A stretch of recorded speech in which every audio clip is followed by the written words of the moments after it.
بسم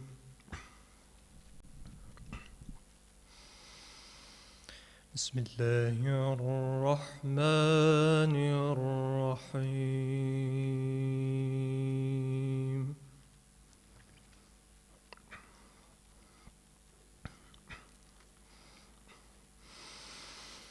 والفجر وليال عشر والشفع والوتر والليل إذا يسر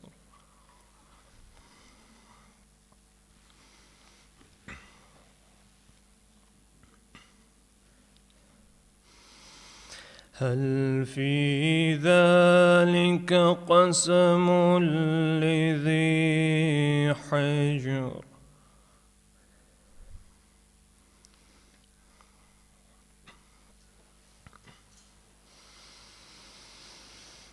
ألم تر كيف فعل ربك بعاد إرم ذات العماد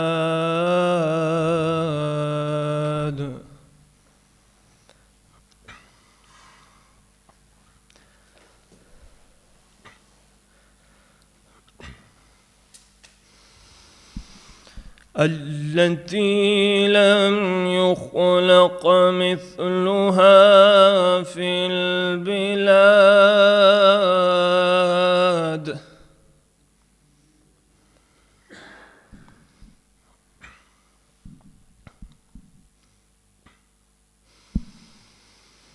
وثمود الذين جابوا الصخر بالواد وفرعون ذي الأوتاد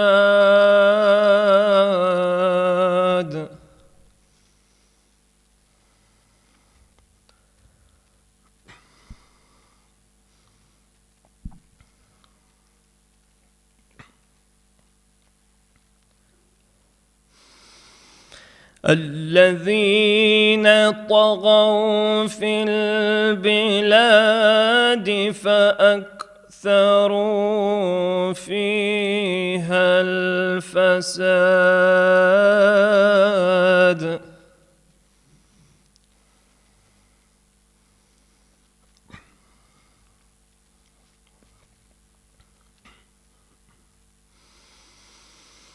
فصب عليهم ربك سوط عذاب إن ربك لبالمرصاد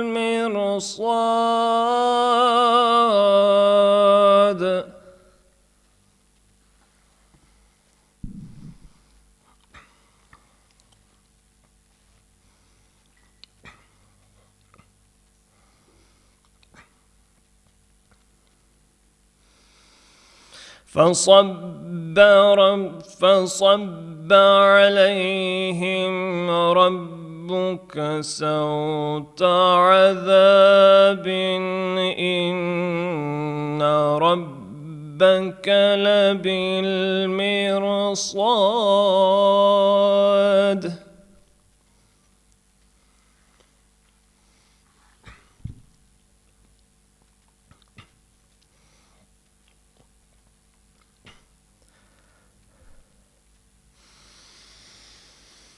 فأما الإنسان إذا ما ابتلاه ربه فأكرمه ونعمه فيقول ربي أكرمن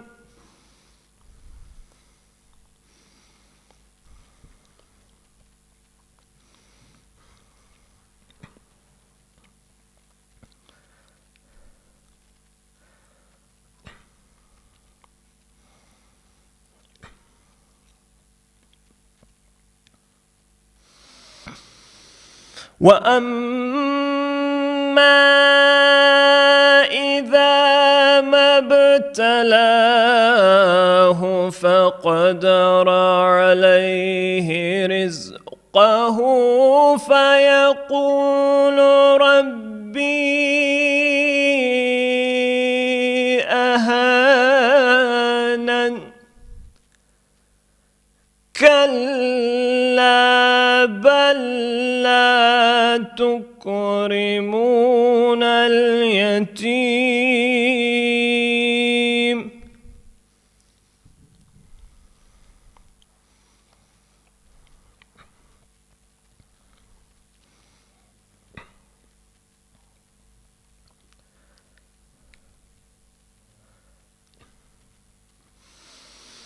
ولا تحاضون على طعام المسكين وتأكلون التراث أكلا لما وتحبون المال حبا جما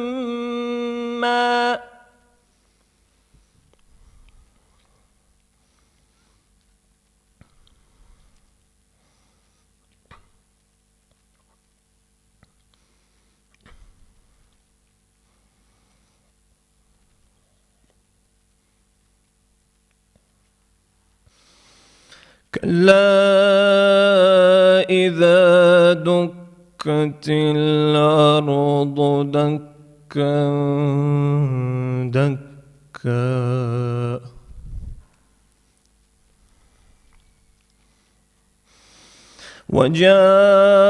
وجاء ربك والملك صفا صفا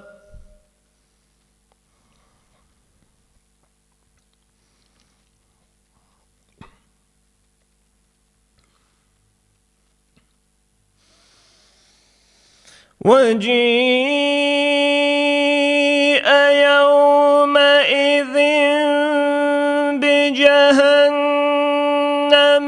يومئذ يتذكر الإنسان وأنى له الذكرى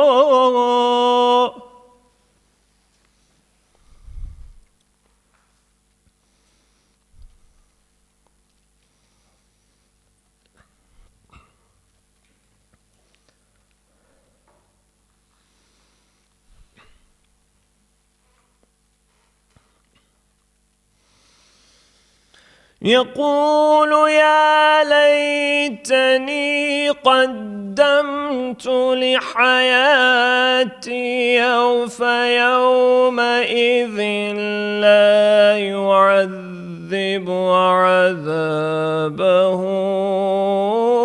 أحد ولا يوثق وثاقه أحد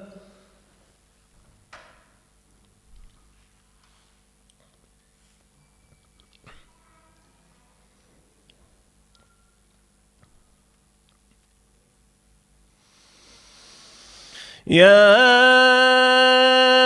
أيتها النفس المطمئنة ارجعي إلى ربك راضية مرضية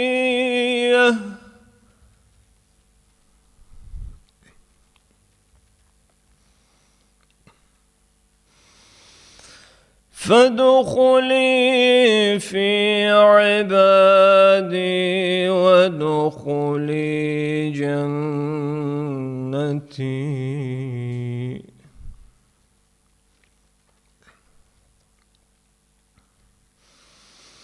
يا أيتها النفس المطمئنة المطمئنة ارجعي إلى ربك راضية مرضية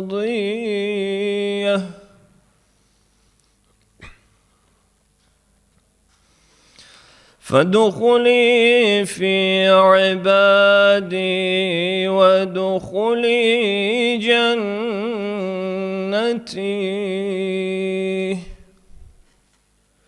صدق الله العلي العظيم.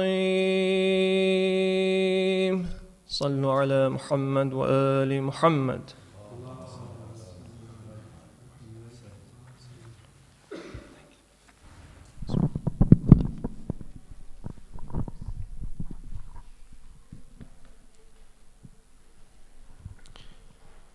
Assalamu alaikum wa rahmatullahi wa barakatuh.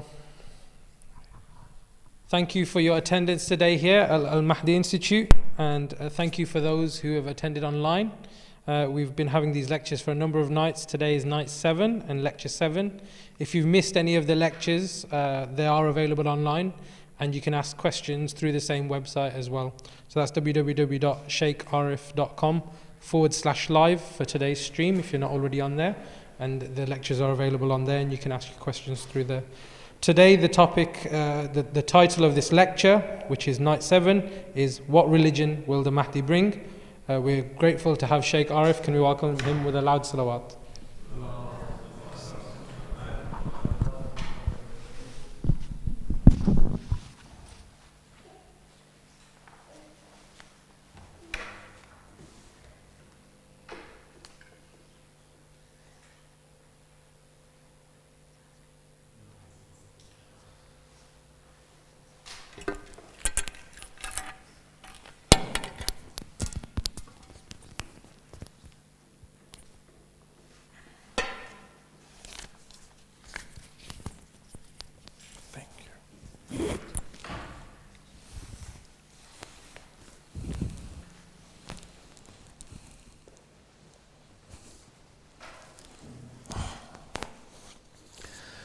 إلى أرواح المؤمنين رحم الله من قرأ الفاتحة.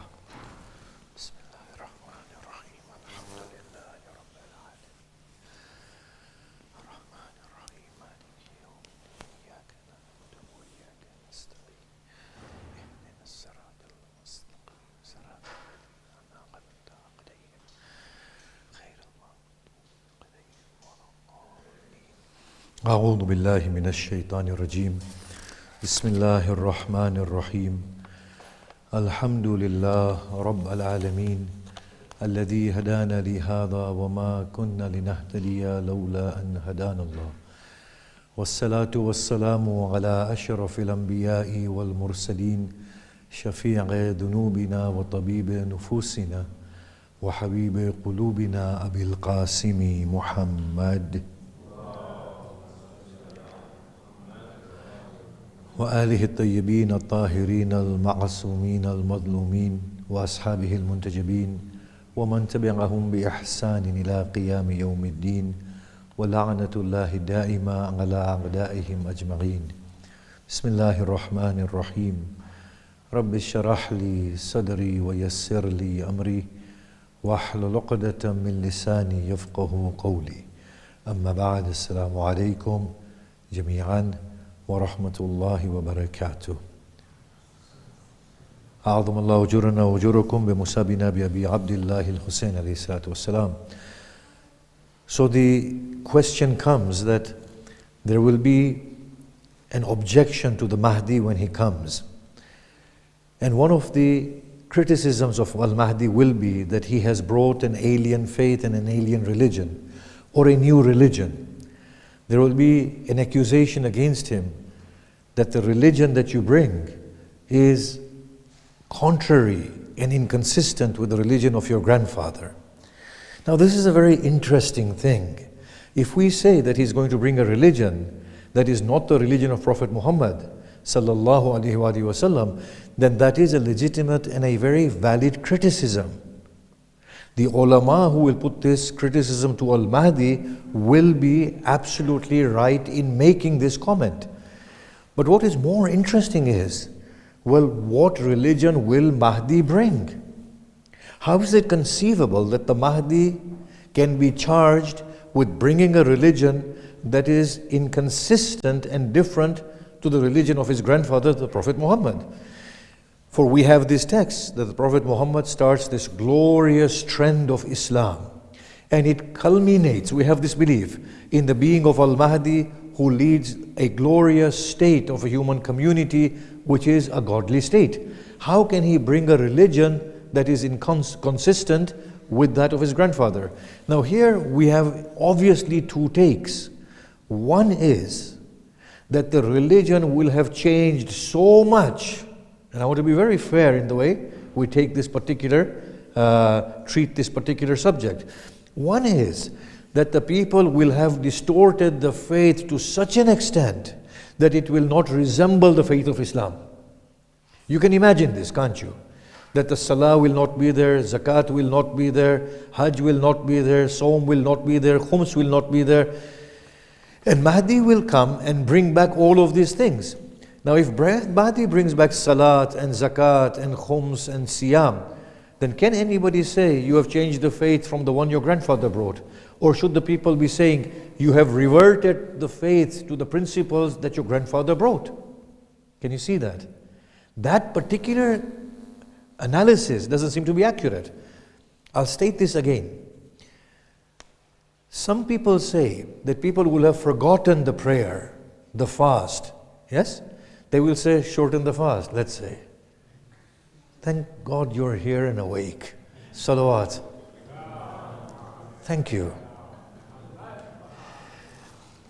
Let's say some people will say, shorten the fast. Others will say, zakat is not wajib because it's the welfare system that's paid. Others will say, you don't have to pray at crazy times. Salat is supposed to be spread out 5 times a day equally. So people will be practicing that sort of an Islam. Mahdi will come, salamullah alayhi, and say, no, you have to pray at sunrise and sunset. You have to fast from daybreak till night. You have to pay 2.5% of zakat. You have to pay 20% of khums, and its distribution is like this. If Mahdi were to bring back that religion, then can anybody criticize Mahdi that you have moved away from the religion of your grandfather? Or will they say, no, you have actually brought back the religion of your grandfather? Can you see that? So that particular option is not making any sense. So the only thing it means is that the Mahdi will bring a religion that does not resemble the religion of his grandfather. That's the only way this particular charge can make sense. Now if that's the case, then we ask ourselves another question.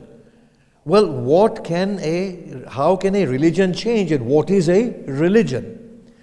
Now in order to put us into the perspective of what we are going to say, we will ask a fundamental question. Well, what is religion? What are the teachings of religion? What part of religion can change? And will Mahdi change that part? And the changing of that part, does it constitute a movement away from religion? Or does it constitute a reformulation of religion in line with the principle of the ever-evolving, growing human community? So will Mahdi bring the right religion, and the people who are following the traditional religion charge him with moving away from the tradition? That is what we are going to explore. So the first thing we ask, well, what is religion? Religion for people who subscribe to a divine authority, let's say the Abrahamic faiths. Maybe you might also include Hinduism, Zoroastrianism. I always get that wrong. In a calm moment, I never mispronounce things. So if you ask these religions, they will say a religion that is oriented with divine being in mind or through a divine agency is the communication of a loftier source that informs mankind how to lead a meaningful, purposeful life. What does this religion consist of? Normally, we will say religion consists of theological teachings, teachings on virtue, teachings on morality, and a code of law. What do each one of these mean as we go into this talk? What are the theological teachings per se of religion? The theological teachings of religion per se are, well, there is a God. This is the nature of God. And then there is the hereafter, towards which you will be going. And then there is a purpose to human life and existence. You are accountable. You are supposed to reach somewhere. These are the theological teachings. What are the virtue teachings of religion? This is what I call spiritual morality. How we ought to be within ourselves. We ought to be godly. And I'm going to develop that in just a little while. Then morality, moral teachings. How a state is, a group of people, collective body, how are they organized and how ought they be to be organized?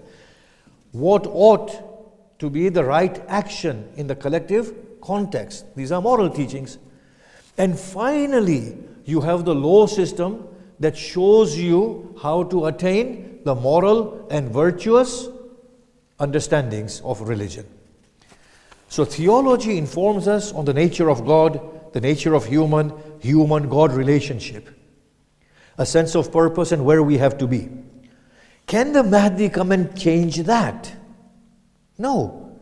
If he were to say there is no God, then he is not an imam. He has nothing to do with the Prophet. If he were to say there is a God, the God is not justice but is tyrannical, he will be moved out of the folds of Islam altogether. So he cannot change the theological component in terms of the nature of God, or the existence of God, or the unity of God, or the obedience due to God. He cannot change religion in that fundamental of theology. Can he change religion in terms of human purpose? When religion says your purpose is to draw near to me and complete your humanity, can he say no? Your purpose is no longer to draw near to God. We will reject him straight away. We'll say, well, we don't need any miracles to prove you're the Mahdi. Our reason and scripture rejects this flatly.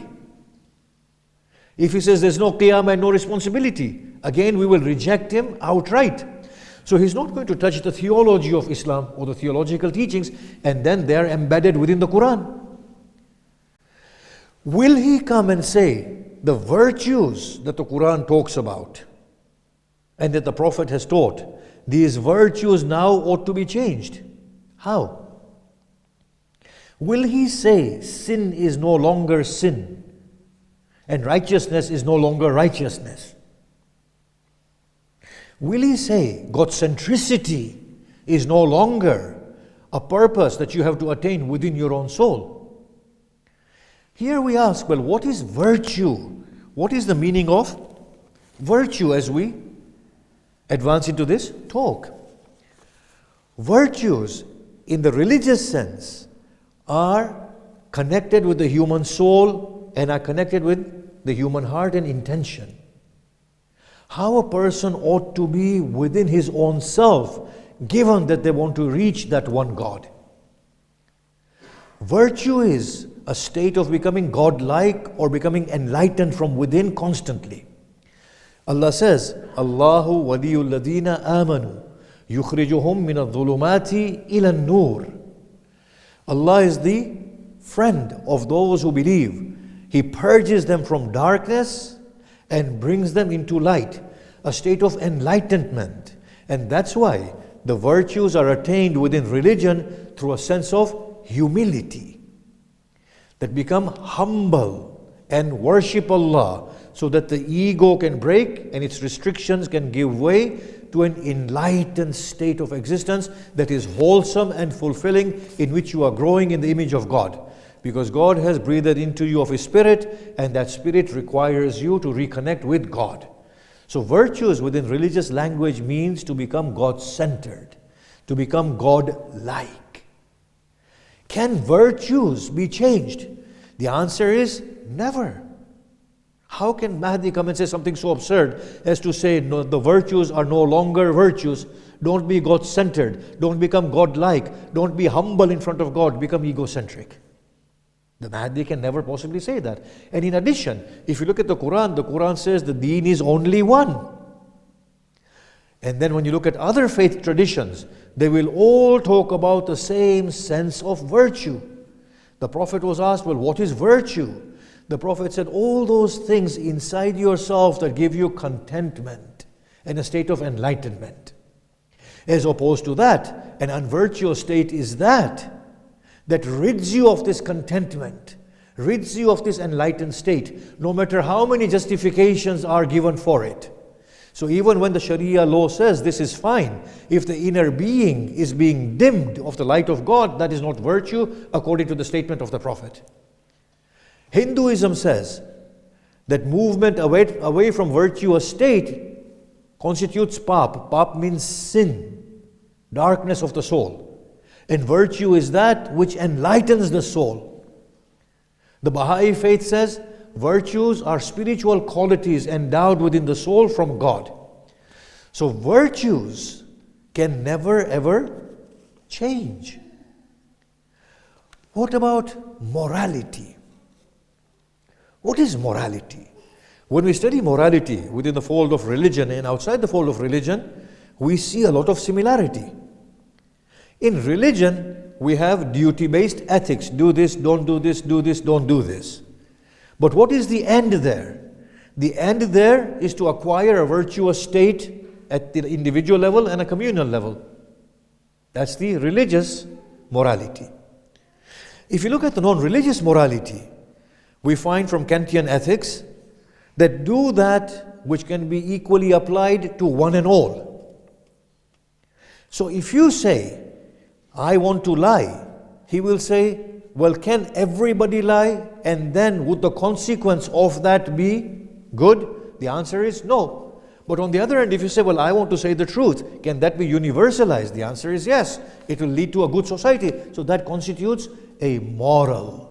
And then it can be applied within a communal context. So morality is to do with living with other creatures of God and other human beings. What are the yardsticks through which we decide how we ought to live and how we ought to act? So if you say giving life is good, can we universalize that? Yes, we can universalize it. Taking life is good. Can you universalize that? No, you can't universalize that. So that's not a moral proposition or a moral action. If you go to the utilitarian, they will say everything that increases maximum happiness and joy constitutes a moral action and everybody can do it.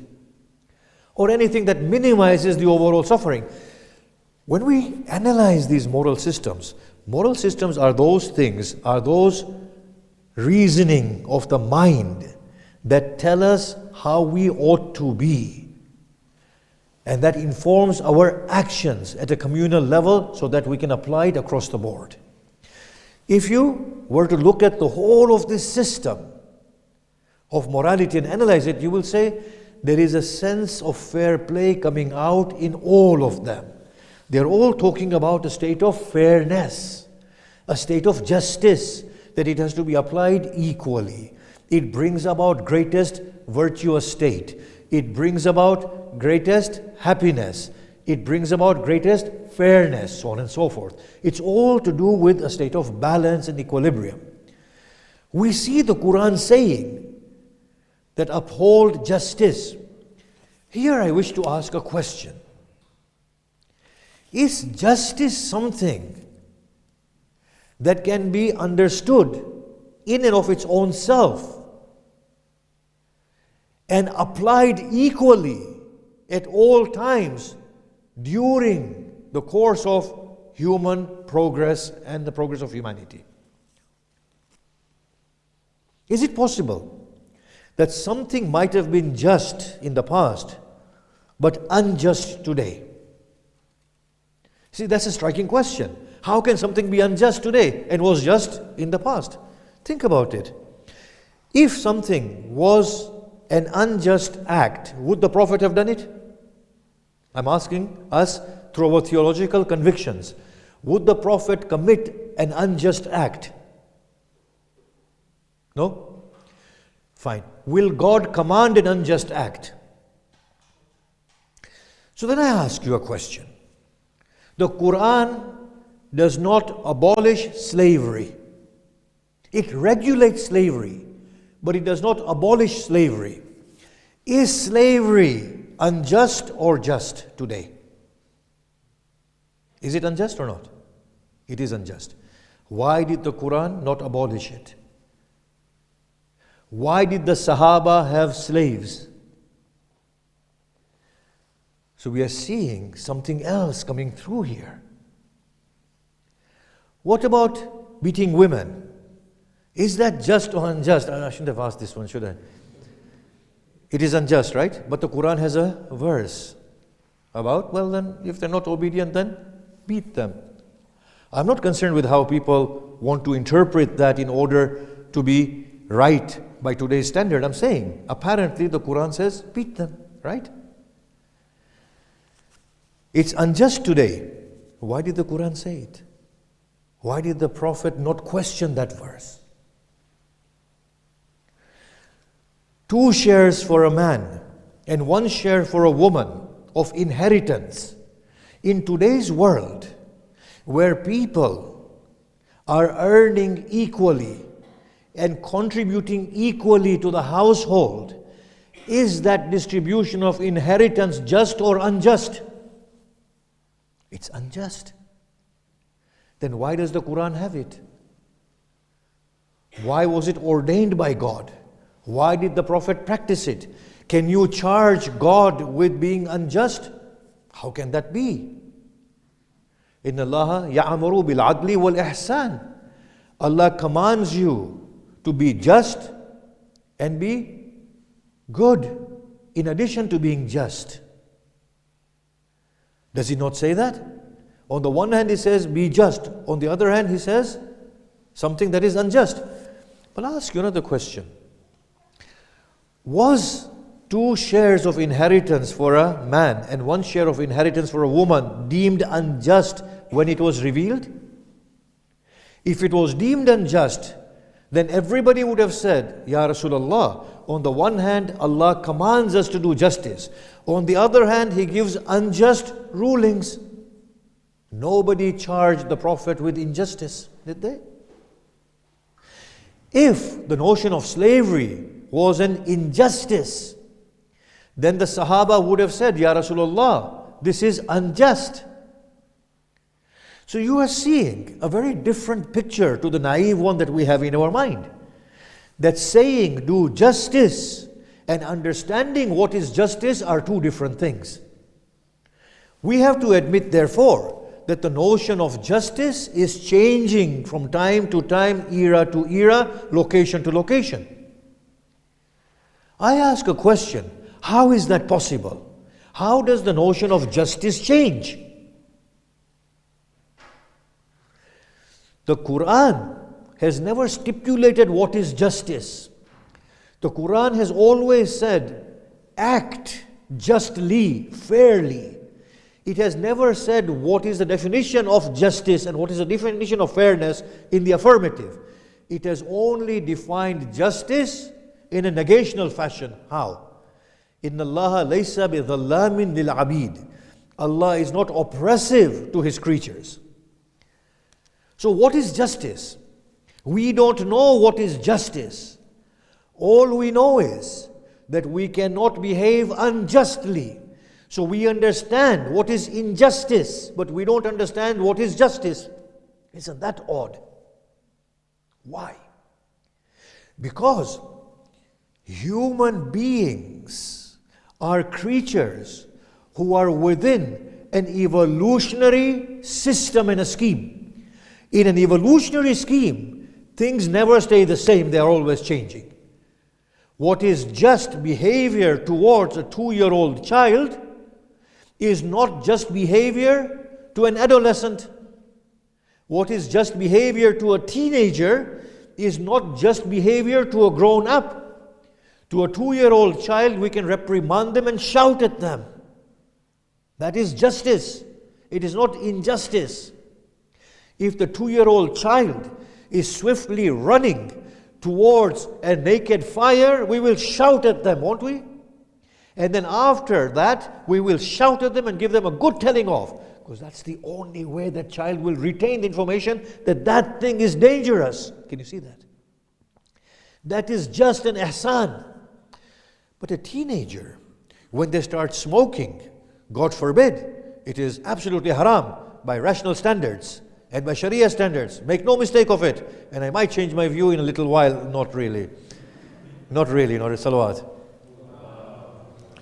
As I was going through that, I felt I was Boris Johnson in the parliament, because I've been watching too many of Boris Johnson's clips at night when I sit there relaxing, so I forgot who I was. So when a teenager begins to smoke, you will maybe impose restriction on that teenager if reasonable debate, argument, and a conversation doesn't work. You will say, okay, look, I'm going to take your privileges away from you. Can you see that? To coerce them slightly. But a full-grown adult, you don't need to shout at them. You don't need to coerce them. You don't need to punish them. Yes? You only have to reason with them. And if their reason does not prevail, then nothing else will sort it out either. And that is why we're saying that in today's society we imprison people. Now we are getting a new notion of justice and punishment, that instead of imprisoning them, let them serve the people they have offended. For if that brings about reformation in them, then that is what the prison sentence was supposed to do in the first place. Can you see that? So what we find is that justice doesn't have a yardstick. All we can understand is the notion of injustice. And the notion of injustice varies all the time with the growth of humanity. Just as the notion of the right action varies when the child is growing from a baby state to a state of a grown person. You don't have to tell a graduate, go home and do this research. The graduate will bind themselves to go and do the research. You can only tell a child in school that if you don't do your homework, there will be detention. It doesn't work after that state. So why does justice not have a standard? Because it's totally in a state of flux, and I'm going to use my favorite word, existential flux. And the other favorite word is evolutionary flux. The nature of existence is this, that it flows from weakness into great strength. Before we nail this properly, let us step back and give more examples. The religion of God has always been one. But Moses, whatever he brought, was modified by Jesus. Jesus, whatever he brought, was modified by the blessed Prophet Muhammad sallallahu alaihi wasallam. What did they modify? Did they modify the notion of God, the purpose, the accountability?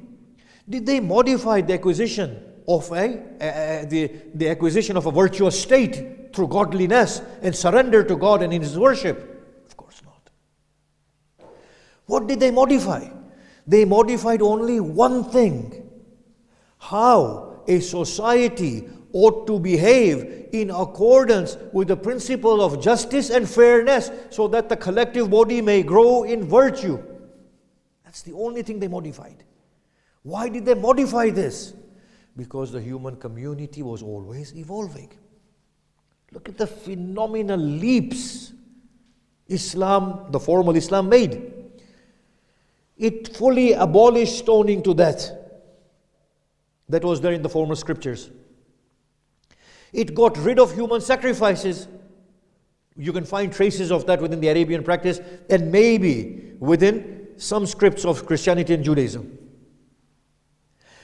It fully gives women an equal status of human like man. and puts them equal in the sight of God.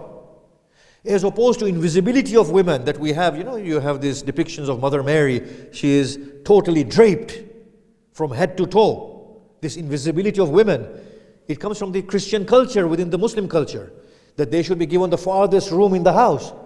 It got rid of all of that, and women were praying with the Blessed Prophet in the mosque at the morning and at night. Not only in the afternoon. We have Surah Ahzab bearing witness to this. It gives women inheritance, right to divorce. Think about it. Islam came and modified that part. If what Moses was doing was just in his understanding of morality, Isa should not have moved away from it. If what Isa was doing was just in our naive understanding as absolute justice, the Prophet Muhammad should not have modified it. So justice is a principle that has no definition in the affirmative. It only has its definition in its negational sense. Do not do that which is unjust. And we can understand injustice only. Because as the wheels of evolution begin to move and the human community progresses, we feel things are now out of balance. And now we need to tweak them to make them more just. Can you see that? And I'm going to ask you about the mechanism that's at play just in a minute. So 20 years ago, women getting less pay than men for doing the same task was just. In today's day and age, it is unjust. Within 2 decades, we have seen a just act becoming unjust. What is leading to this?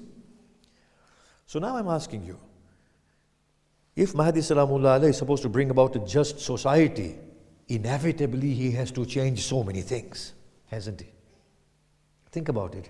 Will he not change many things? He will be forced to. But what is causing this motion? What is causing this motion? Human rights. Everybody has equal dignity. No one should be a slave of another one. Freedom of the human conscience. Freedom of religion. Freedom of practice. In a Muslim state, when people are not allowed to practice their religions freely, today this constitutes injustice. Can you see that? What is causing this motion and fluctuation in justice?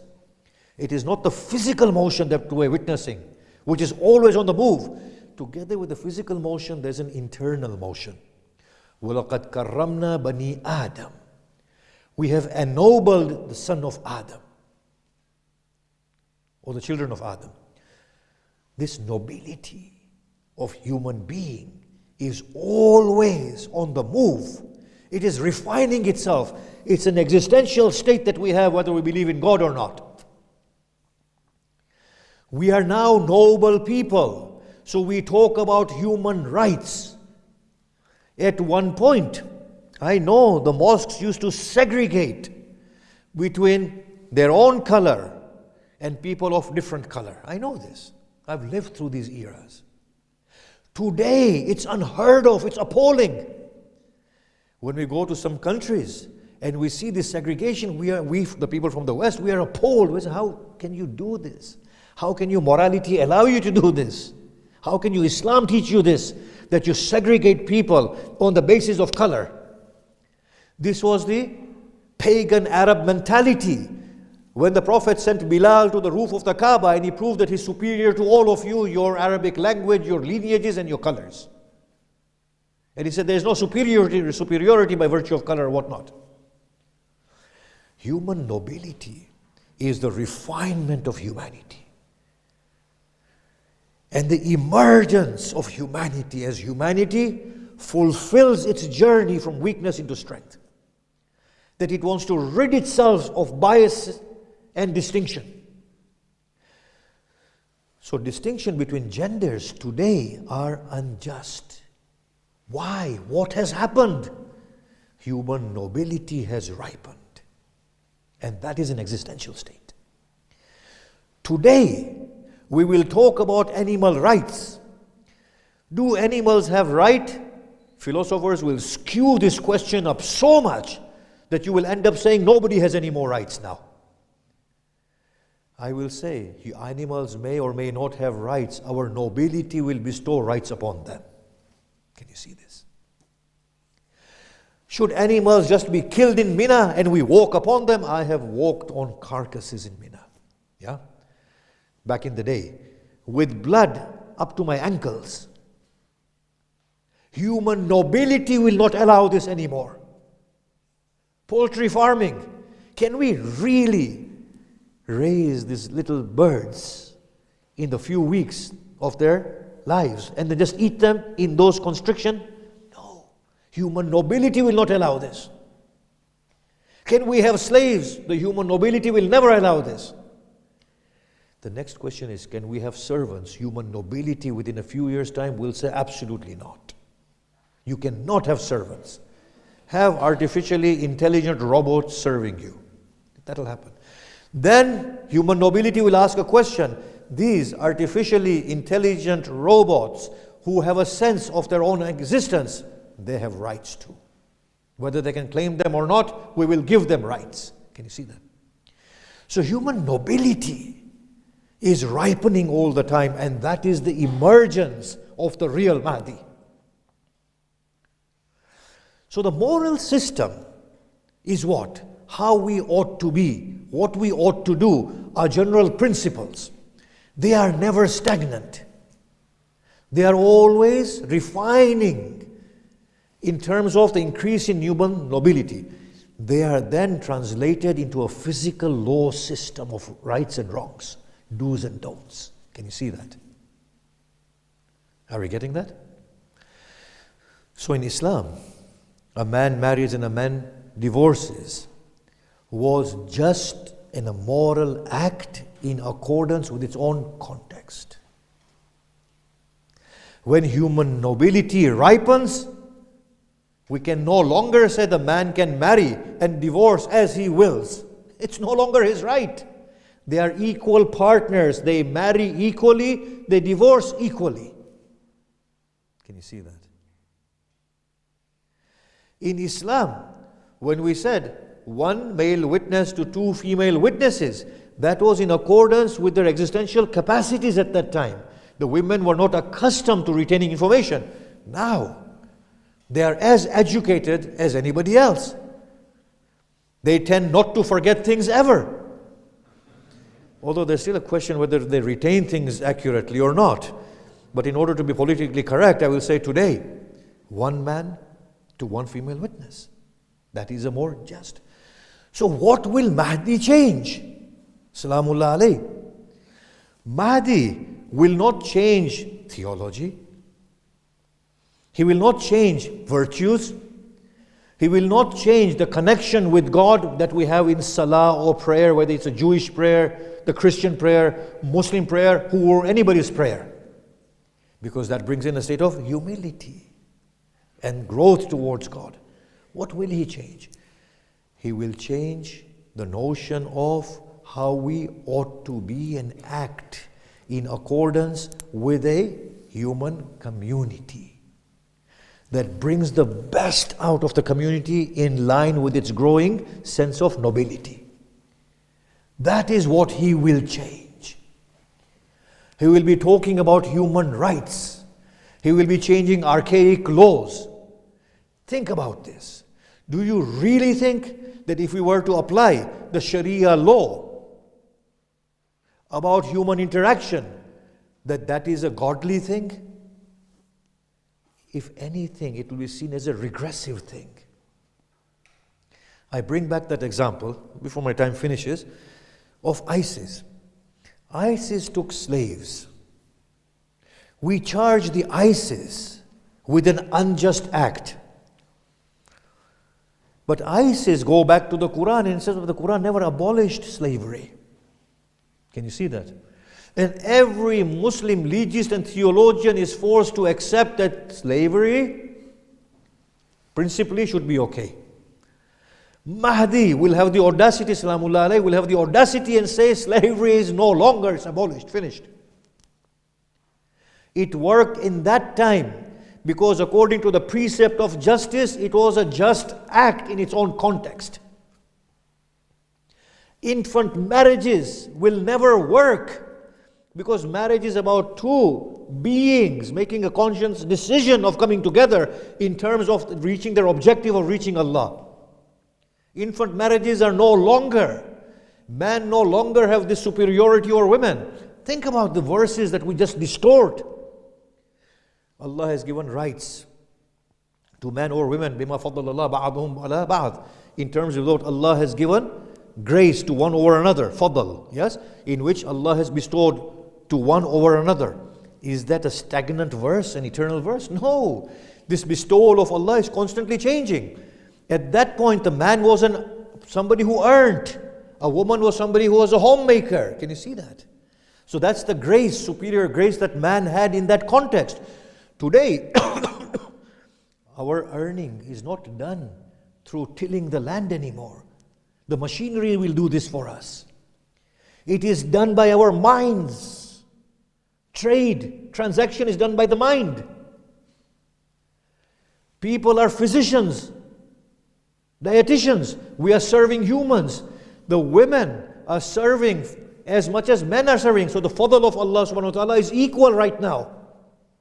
So once the fadl is equal at an existential level, the whole law system changes with it.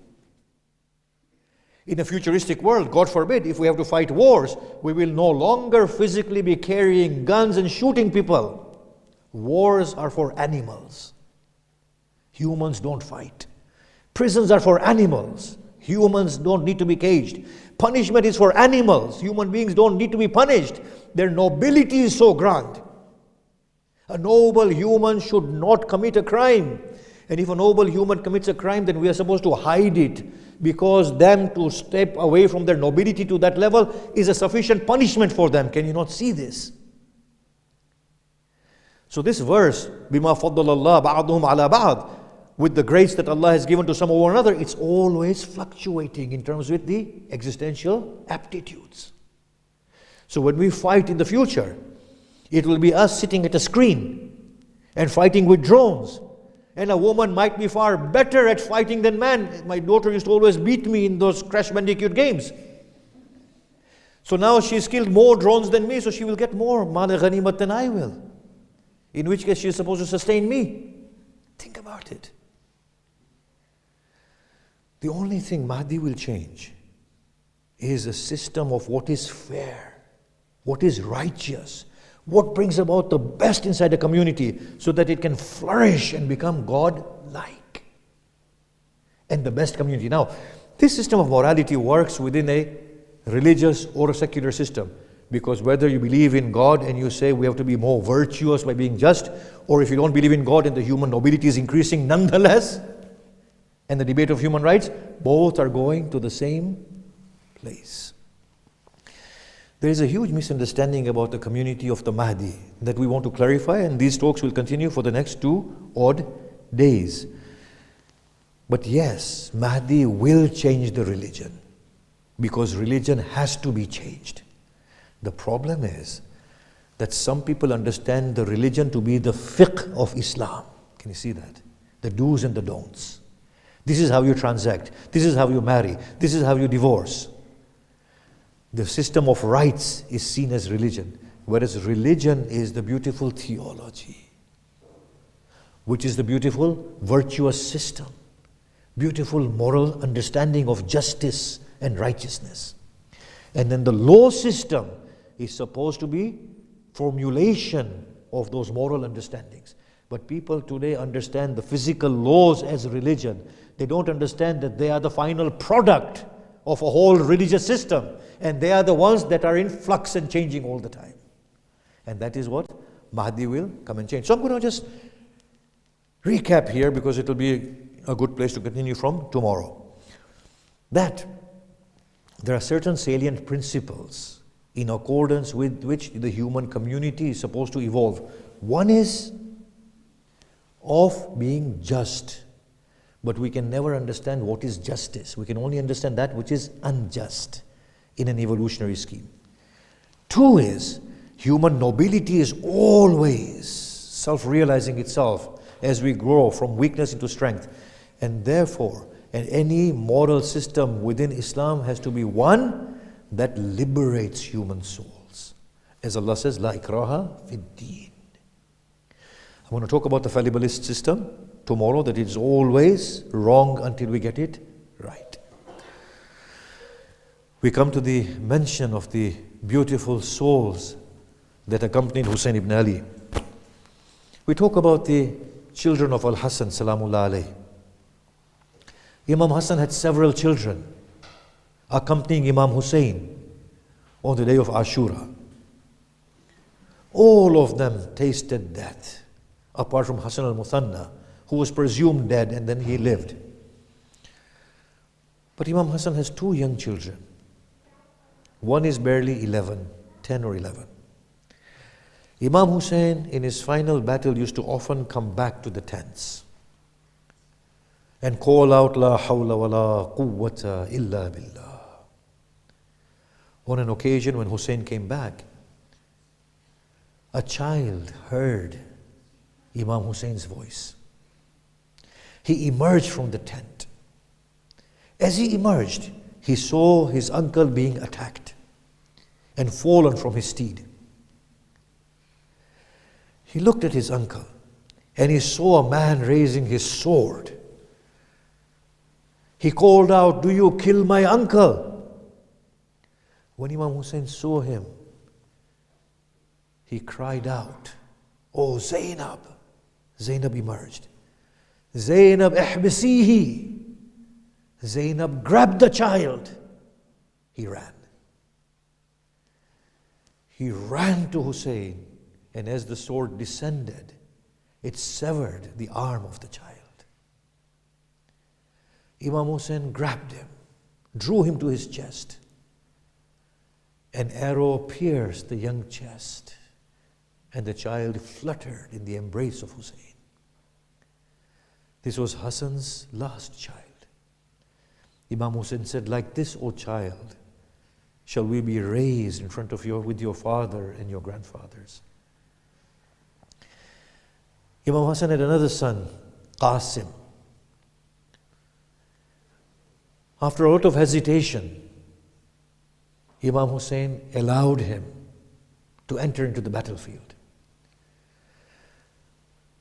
But his physical being was such that when he mounted the steed, his feet did not reach the stirrup. And his sandal had broken, so it was dangling. Imam Hussein cut his own turban in two, placed one upon his back and shoulder, and he made a little turban and placed it on Qasim's head, and the end of it placed around the face of Qasim. This explains why, when they saw Qasim emerging, Hamid ibn Muslim said, he looked like the first moon, the sliver of the moon. Qasim went into the battlefield, called for his equal. Umar ibn Sa'd calls on to Azraq, a renowned warrior. Go and finish him off. Azraq looked at Umar ibn Sa'd, and he said, It is humiliation for me to fight children. Allow my son to go. As his son went, we find the Zakirin say this, that Imam Hussein was on top of a hill. He looked at the son of Azraq, covered in armor. Inadvertently he said, Oh Allah, my Qasim is but a child, hungry and thirsty. Oh Lord, even though I know that they shall put him to death, but oh my Lord, allow my child victory over this man. Qasim put him to death. Azraq sent another one of his sons. Qasim put him to death. Qasim killed 4 of his sons. In a rage, Azraq emerged. When Hussein saw Azraq, he broke into tears. And he says, Oh Allah, how may my Qasim fight this man? Qasim put Azraq to death. At that point, Qasim was surrounded. They attacked him fiercely.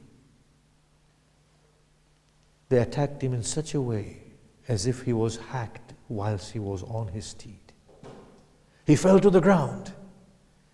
He said, "Oh uncle, come to my aid." Hamid ibn Muslim says, Hussein descended from the hill as an eagle descends upon its prey. And Hussein chased the one who had delivered the fatal blow. As they fled, they trampled upon his little body. And he continued crying for his uncle.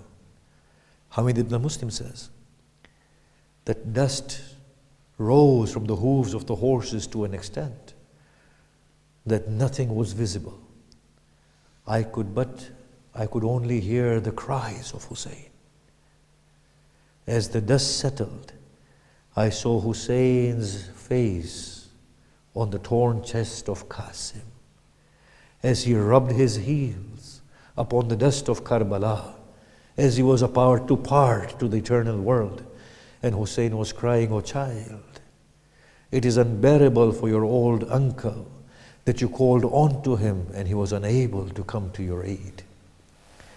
Hamid said, Hussein carried the body of Qasim in such a way that the chest of Qasim was against the chest of Hussein, but his feet were dragging upon the dust of Karbala. When Hussein came, he placed the body of Qasim next to the body of his Akbar. He sat between the two bodies. He took off his helmet, placed his hand upon the chest of Akbar and another one on the chest of Qasim, and he looked towards the sky hopelessly. And he says, "Oh Allah, I have lost all of them. ألا لعنة الله على القوم الظالمين وسيعلم الذين ظلموا أي منقلب ينقلبون." رحم الله من قرأ الفاتحة.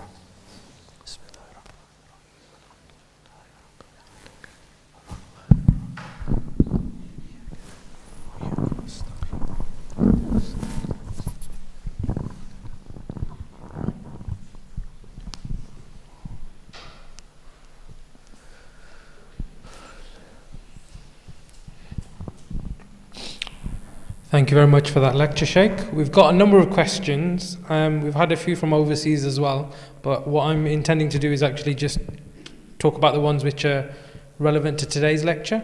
Inshallah, in the future we'll get a bit of time to go through the other ones as well and respond to those. So thank you everybody for your questions, and you can put them through again on the website as well. The first few questions we've had all kind of on a similar topic, and actually refer to the first probably couple of minutes of your lecture. The first few statements of your lecture mentioned how the Imam wouldn't bring the same religion of the Prophet. So some of the questions are, can you clarify why? Would bringing the same religion be actually negative? And then surely someone who can elevate us as a collective could rationalize lengthy fasts, prayer times, and you previously mentioned in other lectures that things can be cyclical. Slavery may be wrong in the past, but it may appear in the future as something which is positive and can be used in a good manner as well. So that's the first part of that question. So I can repeat that again if you want. So shall I just go for this? Yeah, I think we go from there and then we'll come back to the second part of the question. So now,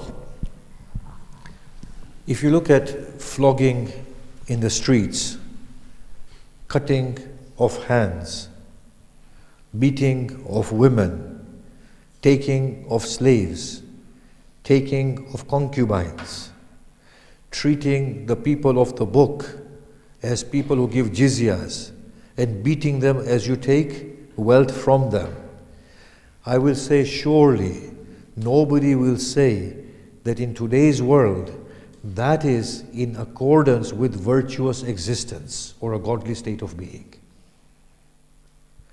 So if somebody says that Mahdi will bring that religion back, then the people who are ulama will never say to him, "You've brought a different religion."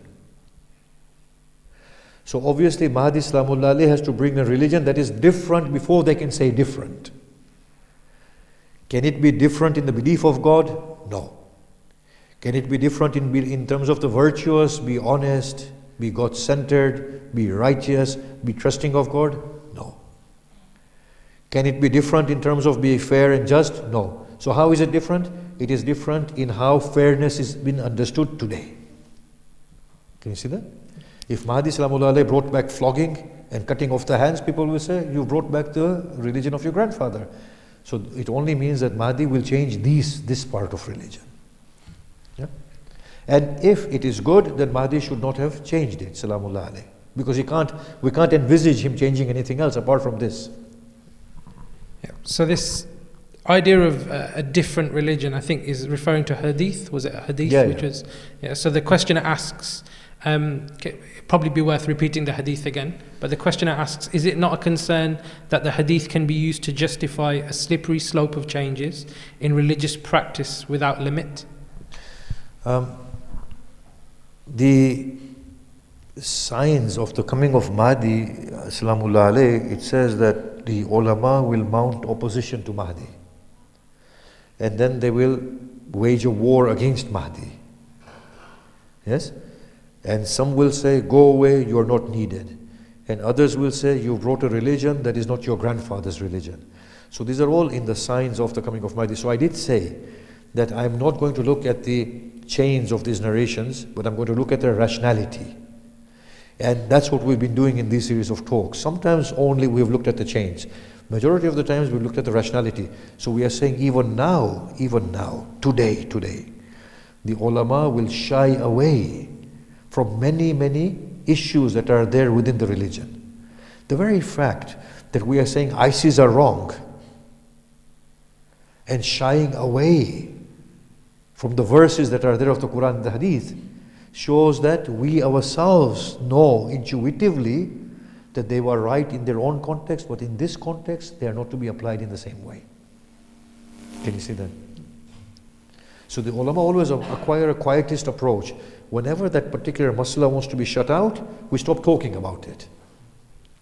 Okay, I think that last statement really helped with that.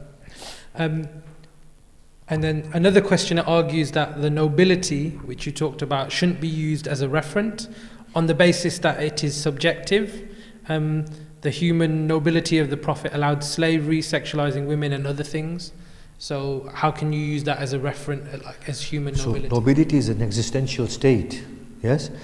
And the collective existential state dictates the nobility of that time. So today, having servants is perfectly fine. Eating animals is perfectly fine. In a century from now, having servants will totally be wrong. Eating animals might be totally wrong, inconsistent with the human nobility. Does that mean that me and you are unjust today? Or that we are not noble? No. Humanity is a growing reality like a child grows. At every point it has its own yardsticks of nobility and justice. Yeah? It's something that is evolutionary. You cannot have a little child being as noble as a grown adult. Yeah? But the little child is right in the way that they are behaving. A teenager is right in the way the teenager is behaving. But it does not suit a grown adult to behave in that way. Okay. I think that's all the questions which are relevant to today's lecture. Okay. I'd like to thank you again, and inshallah we'll have some time to go through the other questions at some point as well. All right, thank you. Very much. Surah Fatiha.